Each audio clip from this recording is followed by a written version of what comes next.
Eu estava participando de uma semana espírita lá na cidade onde eu nasci, ouvindo a palestra de um confrade nosso sobre Vitória, Espírito Santo.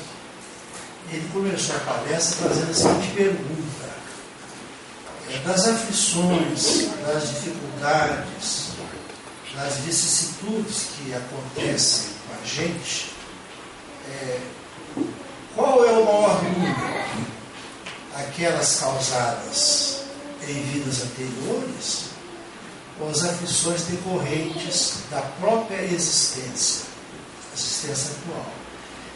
E o pessoal ficou pensando, houve várias opiniões, umas pensando que o maior número está exatamente em aflições geradas em existências anteriores, e outros pensando que é aqui mesmo. E de fato, Allan Kardec trata deste assunto, ele dedica ao tema, as aflições humanas, todo um capítulo, capítulo 5 do Evangelho segundo o Espiritismo.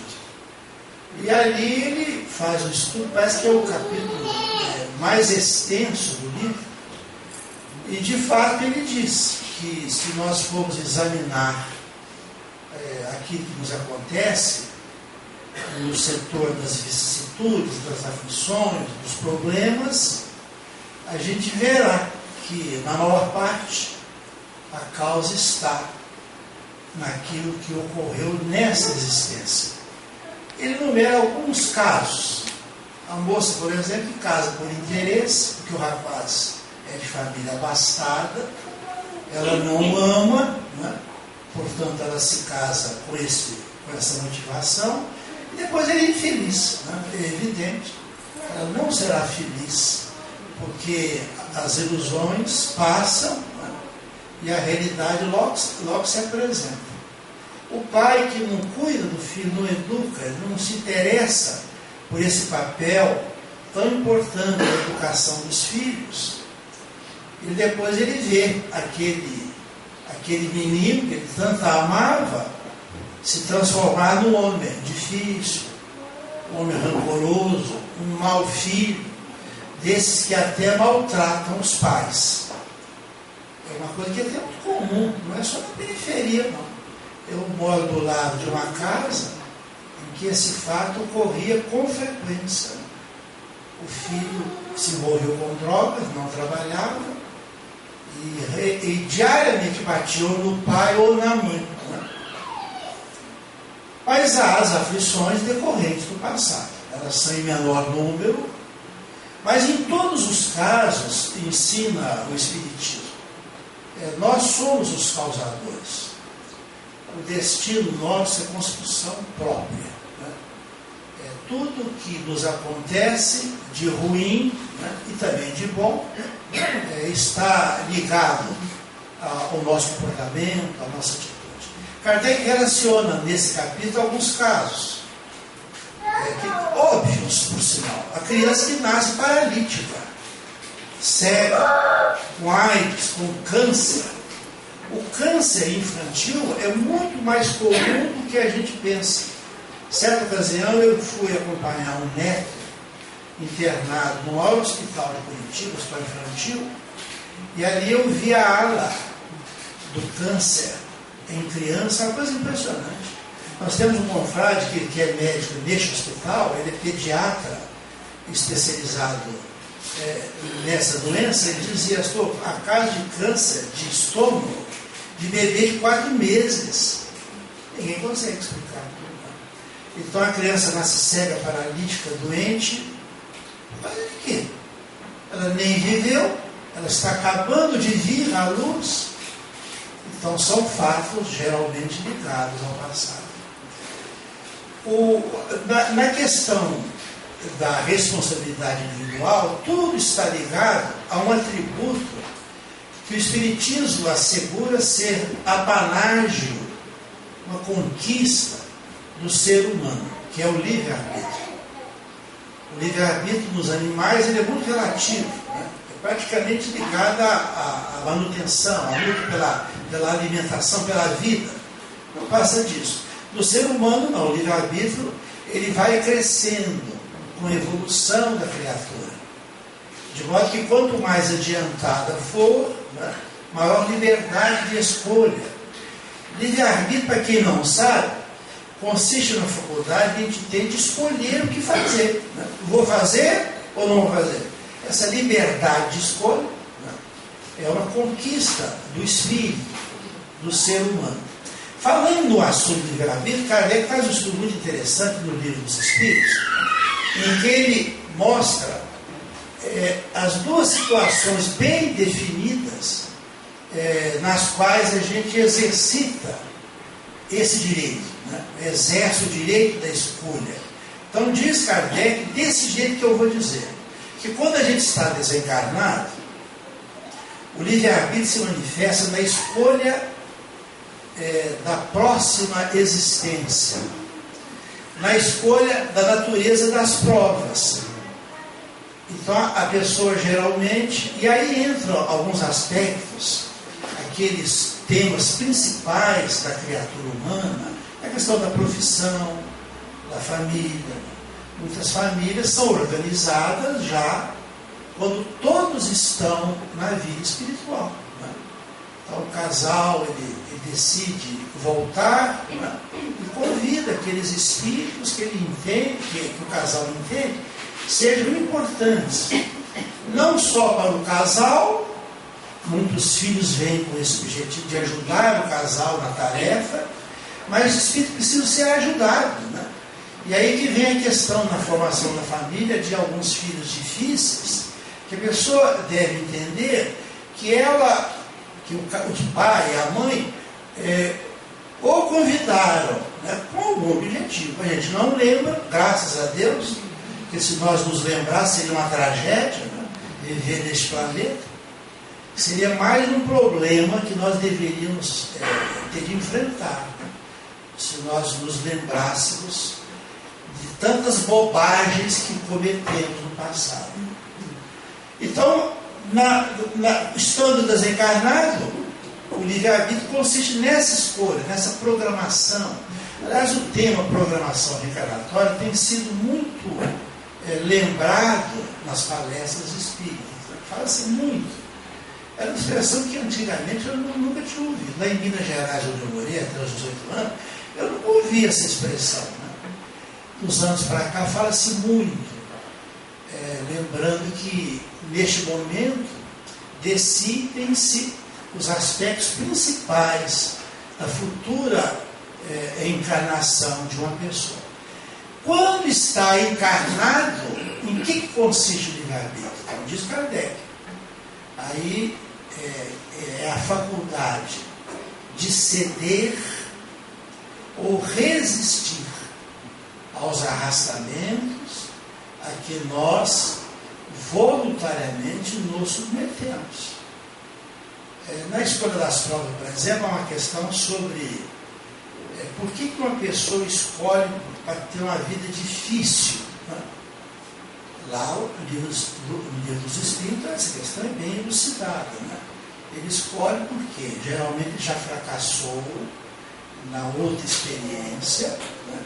E agora ele quer ver se desta vez vai. Né? Muito comum no livro Nosso Lar, existe um caso expressivo a respeito disso daí. Aquele diálogo da dona Laura, a mãe de Lísias, com o Ricardo, o seu marido, o pai de Lísias. No livro Nosso Lar, nesta ocasião, o Ricardo já havia reencarnado, ele estava com 3 anos. E se aproximava a época em que dona Laura iria reencarnar. E como foi programado, ela seria novamente esposa de Ricardo. E os filhos de Ricardo. É isso que está no livro. Essa foi a programação feita pelo casal, antes de Ricardo reencarnar. Agora ele está com 3 anos. A dona Laura está com medo danado de voltar. Apesar de todos os créditos, ela diz o seguinte: mas se eu nascer lá numa família em que esses assuntos não são falados, Às vezes a família até nem aceita isso, vai ser difícil, a gente não lembra de nada, medo de fracassar. Para atenuar o medo, dão muitos conselhos. Laura, fique tranquila, Laura, nós estaremos ao seu lado. Toda hora que você fizer uma prece, nós estaremos ali para intuir como faz os defeitos. Mas eles resolvem trazer o Ricardo. E o Ricardo, então, 3 anos na nova existência, ele se manifesta. Numa sessão mediúnica, ao contrário. É o encarnado comunicando com os mortos. Né? Então ele se manifesta na casa de Laura, é projetado assim numa tela, né? Igual a nossa televisão de LCD, né? Então, o Ricardo, não menino, o Ricardo na fase em que ele foi conhecido de todos, da mulher e dos filhos. É o Ricardo homem. Ele reproduz ali uma faculdade inerente a todos nós. Os cientistas franceses, pouco depois da época de Kardec não conheceu essa experiência. Eles descobriram, Pierre Janet e outros, de que quando você faz uma regressão de memória, portanto está regredindo ao passado, você reproduz o estado psicológico e o estado fisiológico. Por isso que nessas descrições da obra de André Luiz, quando alguém começa a lembrar o passado, a pessoa se apresenta vestida como naquela ocasião, a baronesa, e todos eles. Isso é uma faculdade inerente a essas propriedades do perispírito, dessa reprodução, e foram cientistas não espíritas que descobriram esse fato. Um dos casos que Pierre Janet contava é uma regressão que ele fez numa mulher de 25 anos. Ele conhecia todo o prontuário dela, ele na sua clínica, ele não era espírita.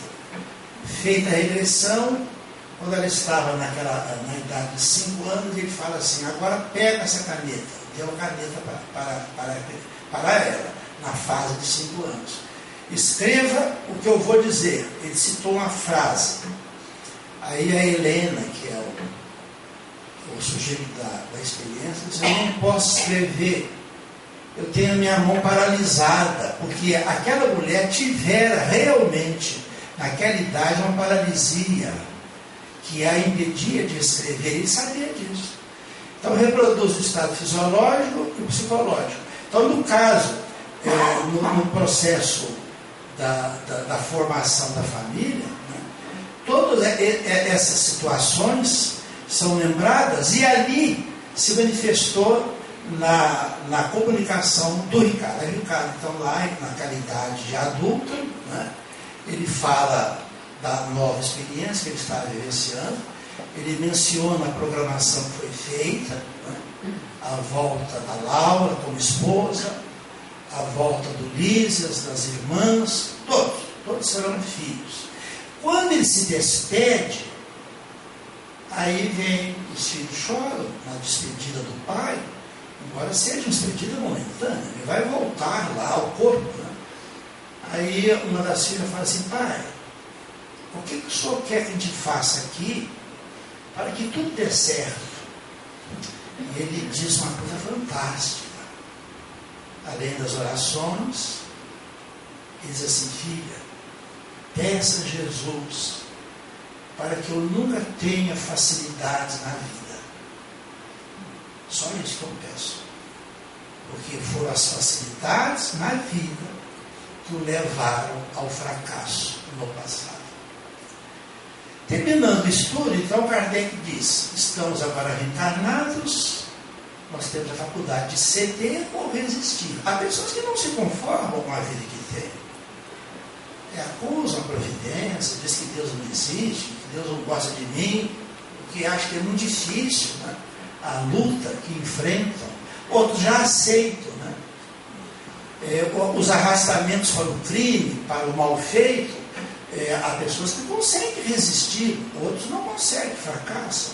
Se a pessoa resiste, ela vence.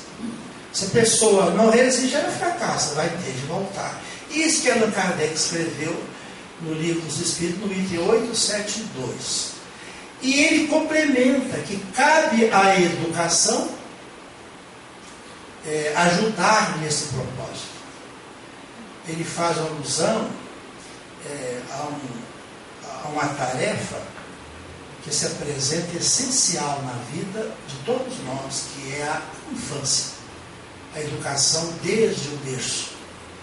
É a educação que nos vai preparar desde cedo, sabendo quem somos, por que nós viemos, o que nós estamos fazendo aqui. E nesse propósito, se a educação for bem conduzida e assimilada, teremos pessoas novas. É assim que a face do planeta mudará. Menos corrupção, menos violência, mais dedicação ao próximo, mais trabalho. É assim. Essa é uma tese espírita. Emmanuel, por mais uma vez, declarou isso. A reforma do mundo, ele chamava na época a Terra, nos seus livros, como uma casa em reforma. É uma expressão típica germânica. É uma casa em reforma. Está tudo por fazer ainda, sobretudo no aspecto moral.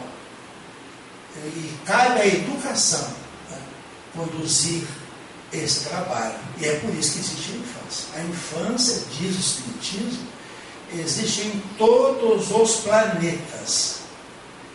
E eles acrescentam, em outros planetas, não é tão obtusa quanto aqui, porque aqui é muito demorada. Né? A criança, desde que vem à luz, até começar a trabalhar, mais de 20 anos, né? Sendo da dependência dos pais, aí que ela vai começar o seu trabalho.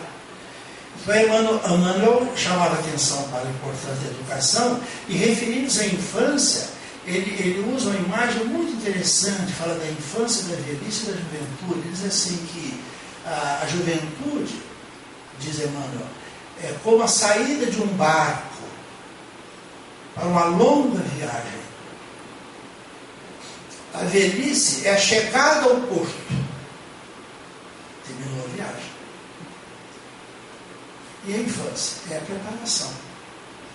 Então, quando se fala de criança, nós que somos pais, avós, daqui a pouco eu serei bisavô, imagina. Tão jovem, né? Tão velho. Então, lembrar disso. A infância é a fase da preparação. E Emmanuel, então, comentando assim, como é uma viagem, né? É preciso que ela disponha de bons marinheiros. Né? São os pais, são os professores, os avós, a família, enfim. Ela poderá ser um homem de bem, né? Se assimilar àquele que receber do lar. Se não receber nada, tudo indica que vai fracassar. E aí a responsabilidade é individual. O poeta Valentim Magalhães, eu até coloquei esse papel aqui, não é cola, porque tem uma poesia aqui que eu quero ler e eu não consigo decorar. Péssimo. Não mais agora, na idade que eu estou. O Valentim Magalhães, pelas mãos do Chico, compôs um soneto que mostra como o destino é criação nossa. Né? As coisas que a gente faz, de bem, de mal, no fim, a gente colhe. Aliás, como está no Evangelho, né? A semeadura é livre, a colheita é obrigatória. Né? Então, Valentim Magalhães, no livro Luz do Lar, publicou o seguinte soneto: gritava a velha anciã em rede morna e langue: bate, meu filho, zuja o chicote a preceito. Um servo é igual ao boi que nasceu para o eiro. Escravidão, né? A mãe do senhorzinho ali. E o filho, Dom Muniz, deixava o servo em sangue. Dos salões da fazenda ao derradeiro mangue, esculpira a fidalga um carrasco perfeito. Mas vem a morte, e leva o filho eleito. A matrona planteia e larga o corpo exangue. Os anos passam. No além, cai Dom Muniz em abismos de prova. Aflita, a pobre mãe pede a Deus vida nova. quer guardar outra vez numa estrada sem brilho. Hoje é mulher sem lar, definha a pouco e pouco, e aos duros repelões de um jovem cego e louco, roga em pranto de amor: não me batas, meu filho. É o que ela havia ensinado a ele, ao mandar que ele batesse, que ele judiasse, né, dos escravos da fazenda. No tema da educação existe uma história muito interessante, que todo mundo pode colher na internet, em alguns livros, né, ligados à história. É o caso de Licurgo. Licurgo foi um grande orador, um grande legislador ateniense, que teria vivido no século IV a.C. Mas na época de Sócrates, Licurgo foi convidado para fazer uma palestra sobre o tema educação e sua importância na preparação dos jovens.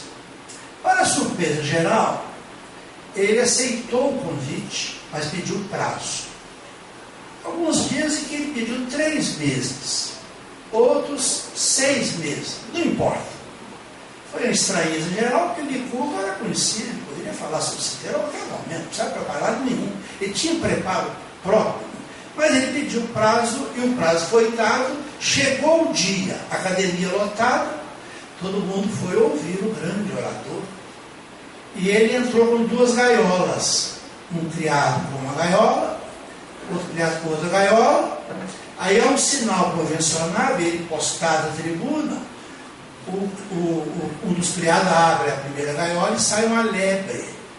A lebre meio atarantada no palco, sem saber por que ela está fazendo ali. E o outro criado abre a gaiola e sai um cão. Quando o cão vê a lebre, ele avança e estraçalha. Aquela cena chocante, ninguém entendeu nada. E o Licurgo quieto, não falou nada. Em seguida, feita a limpeza, ele pega o criado, ele solta uma outra lebre, da mesma família, da mesma idade, da mesma espécie daquela primeira. A lebre sai ali, meio tonta, sem saber o que fazer, e o criado abre a outra gaiola e sai um outro cão, da mesma raça, da mesma idade, da mesma família, que fora criado junto com o primeiro. Quando o cão vê a lebre, ele avança sobre ela e a derruba. Em seguida ela levanta e eles começam a brincar com 2 amigos. Pulou para cá, saltitando. O pessoal ficou admirado com aquilo. Licurgo então disse: isso que é educação. Essas lebres são irmãs, os cães também. São da mesma idade, da mesma raça, foram criados igualmente. Mas o primeiro cão foi educado para matar. Ele então falou sobre o processo educativo e disse que a educação é capaz de mudar a face do mundo. Nós queremos um mundo melhor, vamos plantar desde já a semente desse mundo melhor. Fala-se muito hoje em mundo regenerador, e é evidente, estamos longe que esse fato vai se concretizar por inteiro. Nós estamos muito longe disso. Basta eu ver televisão, ver os jornais, sabe, né? O mundo todo muito confuso, né? A casa continua em reforma. Fica difícil imaginar como é que poderá, como está dito lá, o que é o mundo de regeneração, que a paz, a harmonia, né, a caridade estará presente em todas as faces, imagina, o entendimento. Mas as sementes estão sendo plantadas. Espíritos que vêm, reencarnando aqui, para começar uma fase nova. Enquanto isso, os velhos coronéis estão desencarnando, é provável que não voltem tão cedo. Talvez jamais voltem a esse planeta, irão para outros mundos. É assim, né? E o papel educativo tem que estar presente. Porque se não houver o esforço da educação, no bom sentido, o Licurgo dizia eduquemos as nossas crianças, os nossos jovens, para que se tornem homens de bem. Que essa é a finalidade principal da educação. Pessoas de bem, pessoas que possam, como dizia Jesus, herdar o mundo. Todo mundo lembra que Jesus, nas bem-aventuranças do Sermão da Montanha, ele disse: bem-aventurados os mansos, porque eles herdarão a terra. Eles serão os futuros moradores na terra. Para isso, a educação é primordial.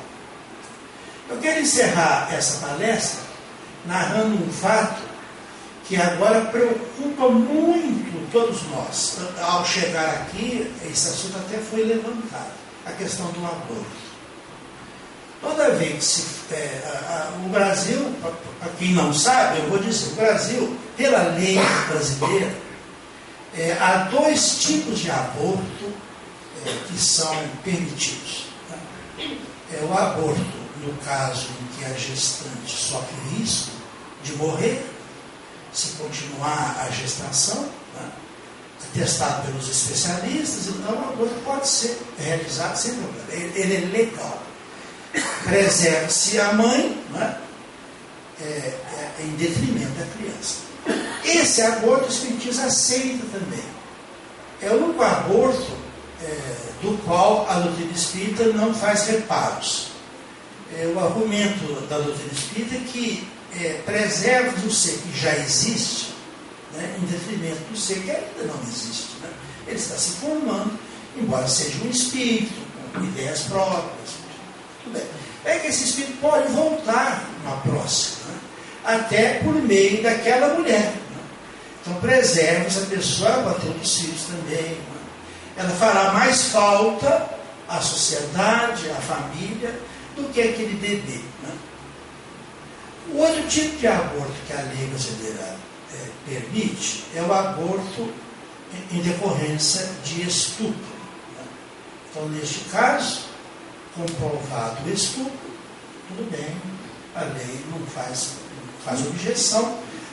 A doutrina espírita não aceita, alegando, e a alegação, várias alegações, mas uma delas é de um cidadão da área médica, é um autor, um médico, já está com seus 90 anos hoje, muito respeitado, por tudo que ele fez, pelo que ele escreveu, o Dr. Jorge Andréa. E num dos seus livros, estudando profundamente a questão da sexualidade, ele tem várias obras nesse sentido, ele diz o seguinte, que não existe gravidez, é impossível existir gravidez, diz ele, se não houver afinidade entre a criança, quer dizer, o espírito da criança e a mãe. Ao pai, não, a mãe. Nem que essa afinidade seja pelos laços do ódio. Se não houver, não há gravidez. Portanto, nos casos de estupro, é evidente que é uma violência, mas não se pode combater a violência com um crime. O aborto é um crime. Sabe-se que todas as mulheres vítimas dessa violência que não abortaram, encontraram naquela criança um ente querido, um arrimo, um companheiro, um amigo de longa data. Não se arrependeram, portanto, de não terem feito o aborto. Fazendo o aborto, o que acontece na sequência é uma série de dramas, que alguns psicólogos espíritas já retrataram em livro. A pessoa não tem paz. E falando neste assunto, o Dr. Jorge Andréa é autor de outra explicação, de outra tese, digamos assim, dizendo assim, olha, é preferível aceitar a criança em vez de abortá-la, ter a criança, mesmo que seja uma criança difícil, é preferível ter ali como filho do que ter essa criança desencarnada, perturbando. Muitos casos de obsessão decorrem exatamente da prática de aborto delituoso, desnecessário, sem nenhum motivo.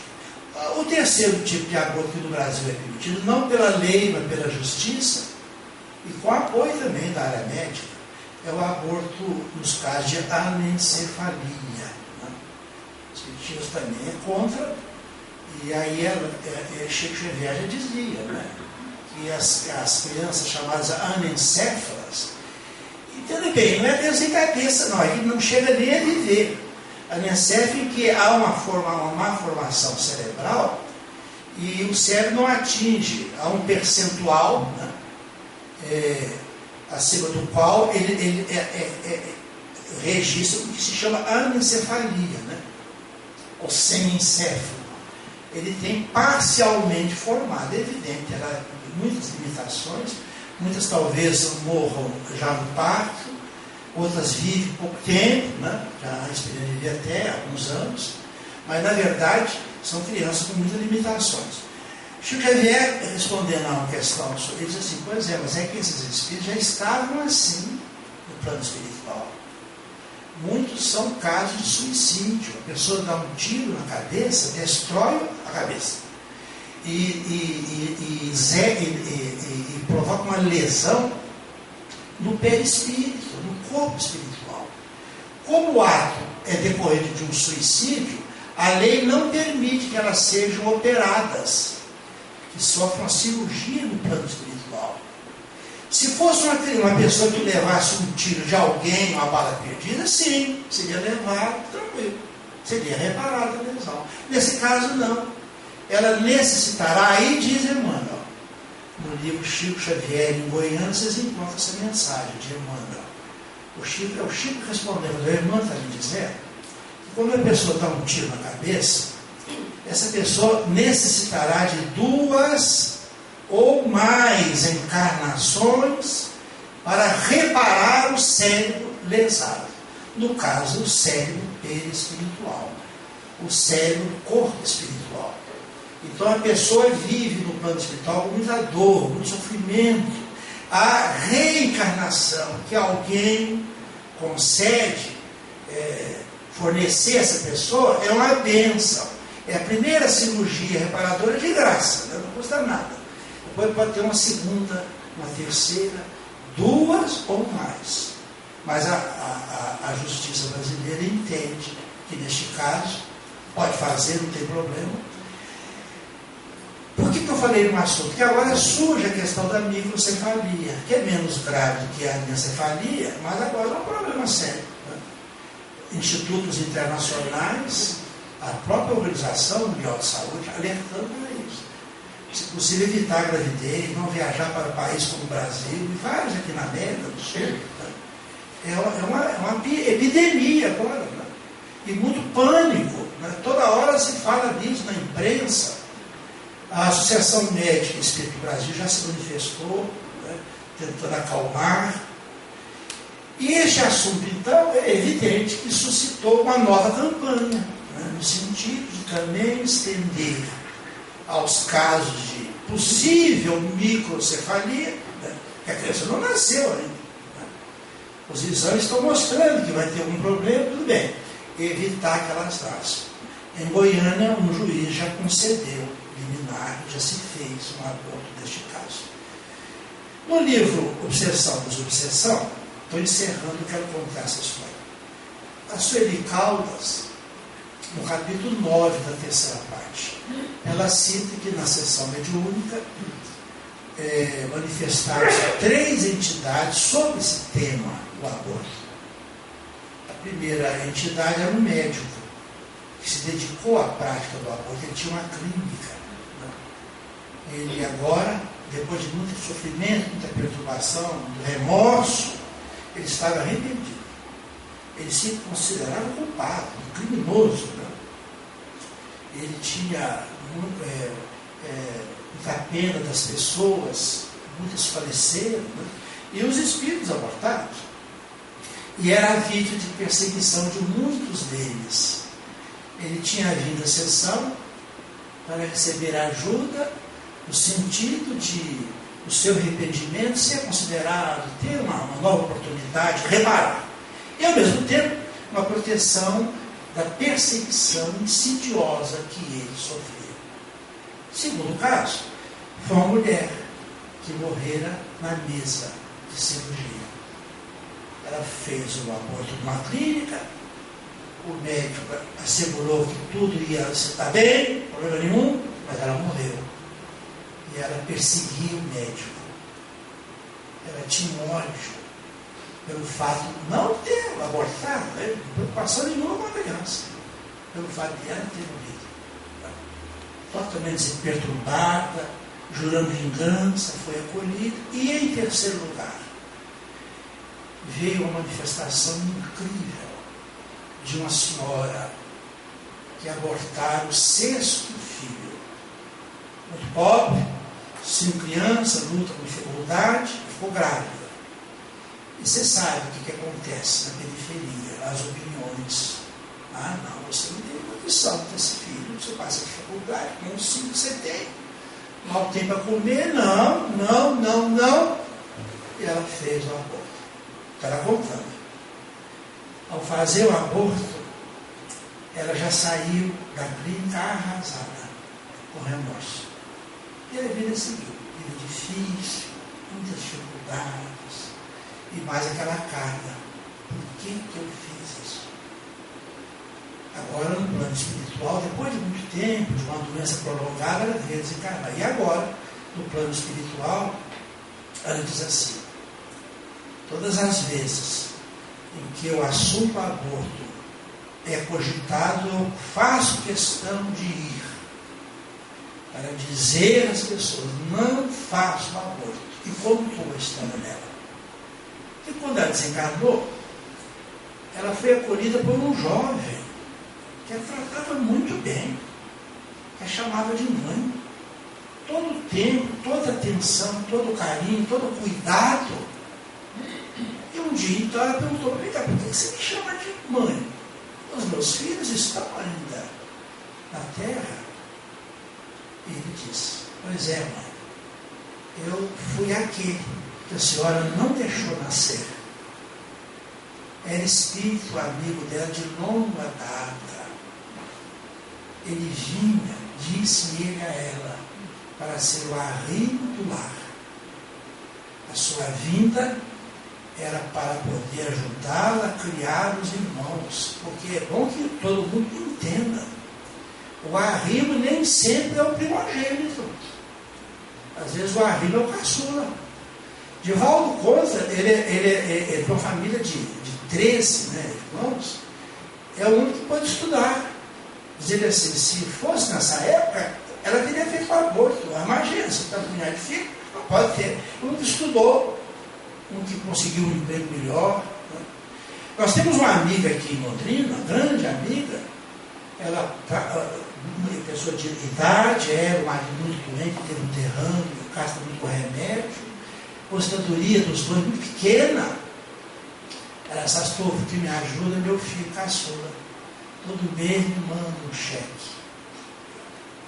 que é muito maior do que a aposentadoria do casal.